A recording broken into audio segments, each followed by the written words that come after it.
Michael Hoffman is a New York native and former reporter for the New York Bureau of the Associated Press.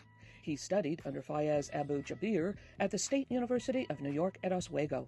He is the author of 9 books. His most recent is The Occult Renaissance Church of Rome. Today we discuss his book, Secret Societies and Psychological Warfare, published in April 2001, that focuses on the revelation of the method, or the doctrine of making manifest all that is hidden, the occult cryptocracy, Freemasonry, synchronicity, and advanced mind control.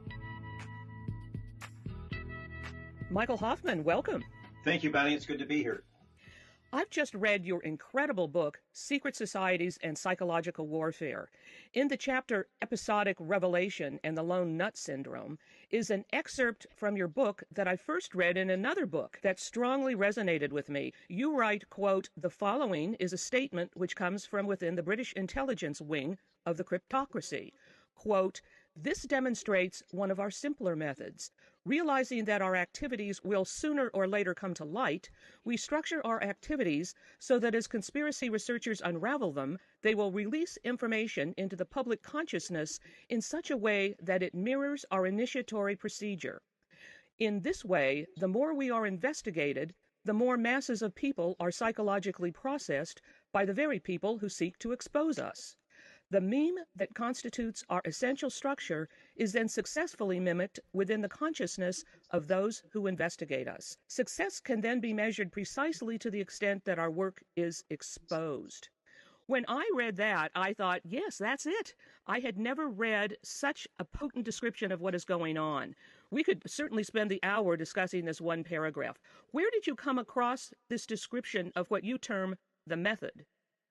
The revelation of the method actually comes from my mentor, James Shelby Downard.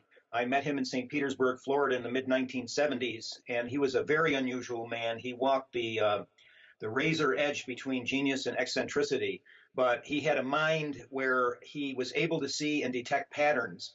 And also he had a historian's mind in terms of the research that he did.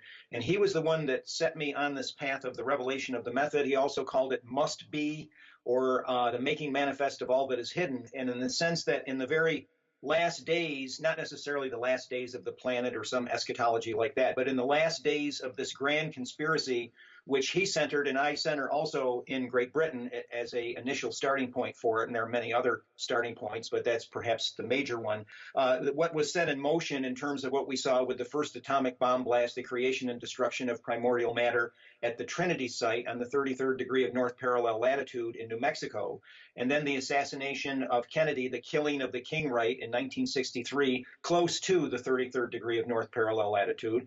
And then Mr. Downard added to that the revelation of the method, that the way that the system would deal with this is by first suppressing it and then letting its own critics and investigators of the phenomenon be the ones who actually emblazoned and embellished their own invulnerability, as they're very much concerned about projecting a sense that they are virtuoso criminal masterminds, which indeed they are, but they're actually invested in having that set forth because it demoralizes people and it encourages a great deal of the apathy and abulia or lack of will that we're seeing in the people today. And why would they want their method revealed? Because if we have a sense, and I think we do have a sense, that these are supremely powerful people against whom resistance is useless, then that extends their power exponentially. And also, I believe that it takes people into what my book mentions is the Videodrome. And there was a film of that name, again, in the 1970s, a very important decade in the history of America, in my opinion. And so there you have where people are looking for the next thrill. There's what's come out of conspiracy theory is not entirely healthful.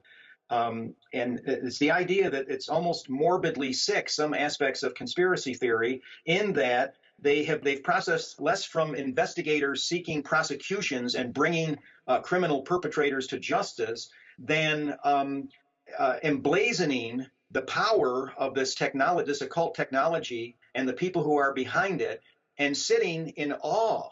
And of course, the inducing awe in people is to induce paralysis in them and a type of shock. And so we've become addicted to the thrills of finding out what our slave masters are doing to us.